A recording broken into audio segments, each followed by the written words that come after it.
April 15th, 1907, page 274. I did not mean for Marm to find out about Papa this way. I wish I'd told her sooner. I wish I didn't have such bad news.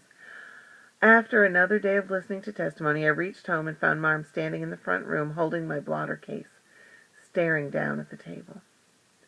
Spread there were my father's war badge and the notes from Mr. Soper. My stomach tightened, and I could see she had stumbled across the badge and notes by accident. Her face seems a strange shape to me, triangular and twisted lines along her cheeks. I had come home wanting to speak to her about the court case, which we have not yet discussed. I was not prepared to encounter her this way. The air around her seemed colored in bright blue, so thick I felt that I could hardly walk into the room. I wondered how long she'd been standing there waiting for me. When she lifted her eyes, blue air came at me like a wave. She picked up the war badge and held it in her palm. Where did this come from? A man named Mr. Wilcox saw my name in the paper, I said quickly. He knew Papa in the war and they fought together. Papa saved his life. Then he died. I'm sorry, Marm. I was going to tell you. Papa died of the yellow fever a long time ago. He didn't want us to know, so he gave his war badge to Mr. Wilcox. I felt the knife in my chest come loose. Marm moaned, closing her fingers over the badge. Her hand trembled. His father died in the Civil War that way, she whispered. She laughed bitterly, wiping the tears angrily from her eyes.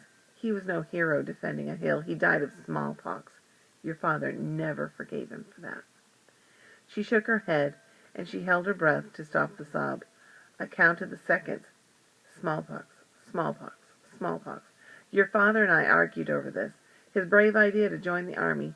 I didn't want him to go. She shook her head, and it all came tumbling out. When Benny's leg turned to gangrene, your father quit his job at the factory to take care of him. I had started my apprenticeship with Granny Rosa by then, and my time was unpredictable. I was afraid your father would lose his job. But I wanted to put Benny in the public infirmary, but he wouldn't hear of it. He watched over the boy day and night, carrying him out to the street for fresh air, and then he died. Your father tried to go back to work, and they wouldn't let him into the factory. No one else would hire him. They couldn't trust a man who would leave his job for a child.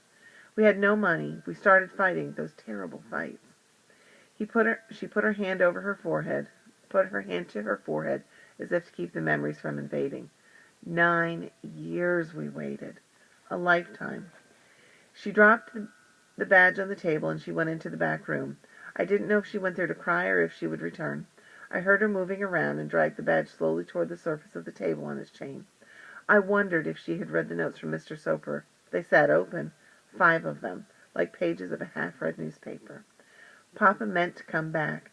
He had left to make money. He intended to come back. Marm reappeared with a framed picture in her hand.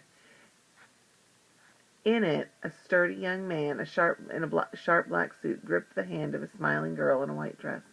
I stared at his face. Dark circles under those piercing eyes, cheeks narrow and long, mouth set with a triumphant line. They stood in front of the loopy roller coaster, and I knew the sound of the ocean roared in their ears. They had gotten married on Coney Island. We met on a bench at the beach, Marm said. I was 15 and he was 17, and he sat himself right down next to me and asked if I had ever eaten raw oysters. I had not, and Gregory disappeared. I looked around for my aunt, who was my chaperone for the day.